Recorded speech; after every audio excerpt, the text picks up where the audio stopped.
All right, over to me now with my mock deal for Jake Guentzel, and we saw a report, about an hour or two before we got on here to start recording that the Canucks may actually bring in Jake Guentzel and trade Elias Lindholm to the Boston Bruins and able to make it work. And as we know, they gave up a boatload to bring in Elias Lindholm from the Calgary Flames. It's been a slow go for him so far, and they will look to get him going. But I saw that report earlier, and I just couldn't believe it, and I'm sure you couldn't as well. Wild.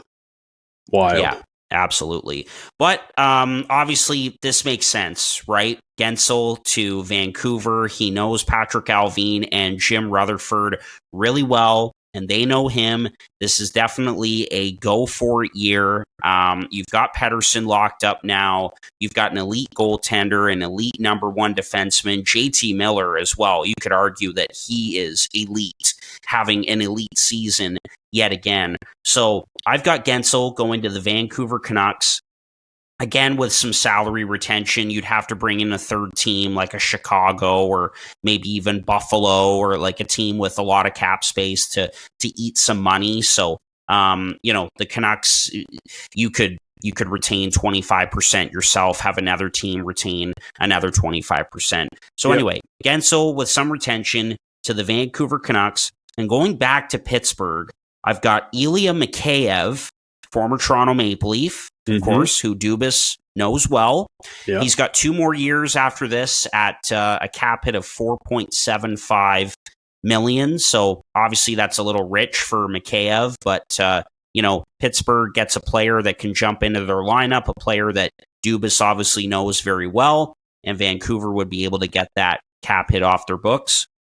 And then a couple of prospects in former first rounder Vasily Podkolzin going to Pittsburgh in this deal, along with Atu Ratu, another prospect going to Pittsburgh in this trade, and a conditional 2025 first round pick. And again, not sure what the condition on that would be, but I've looked at a couple of other mock deals out there and did have a condition attached to the first round pick. And we are seeing a lot of that with these deals that are made by these contenders for rentals or players that, they may look to extend or what have you. So yeah, there we go. Guentzel, some retention going to Vancouver, to Pittsburgh, Mikheyev, Podkolzin, Ratu, and a first. What do you say, Chad? Deal or no deal?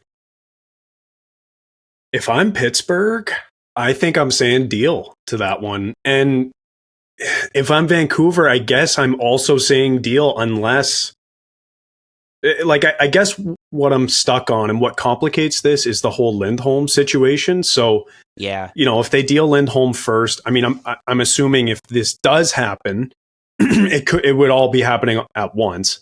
But maybe then the assets going back change because you use what Boston gave you in exchange. Do you know what I'm saying? So yeah, I do. Yeah. But in terms of value, I think it's there. We were pretty similar in our 2 deals. You've got a roster player. I had Drury and you had Mikheyev. And like you said, Dubas is a guy who knows Mikheyev and likes him, by the way.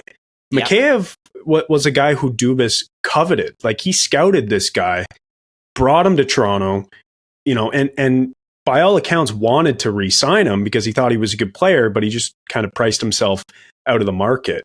So I could see that happening. And then we both included a first round pick, and then we both included 2 younger players. Now, mind you, Podkolzin in your deal has already played NHL games and he has that under his belt, whereas neither of my prospects did. But I think it's a very comparable deal value-wise, and I would say deal for both sides. I would say do it.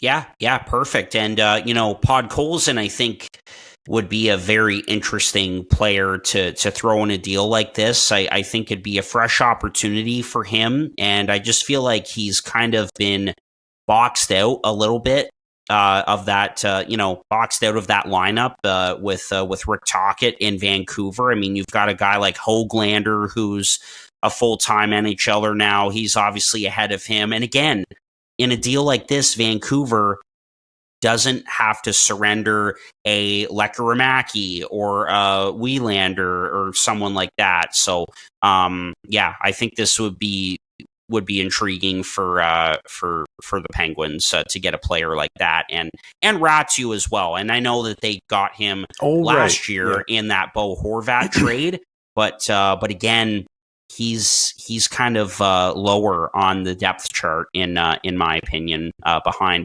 some of the guys that we mentioned, those two Swedes there, and Lekkerimaki and Wielander. Mm-hmm. But Ratu's another player who is relatively close to playing in the NHL and has a high ceiling talent-wise, which is, I think, exactly the type of player Dubas is going to be looking at. A guy who has a high ceiling that you can surround your talented players with, and then see what happens over the next couple of years. So I like it, man. I think that's a good deal. And I think the reason I'm, so happy about it is because we have a very similar amount of value in our deals going back to Pittsburgh, which I think makes a lot of sense.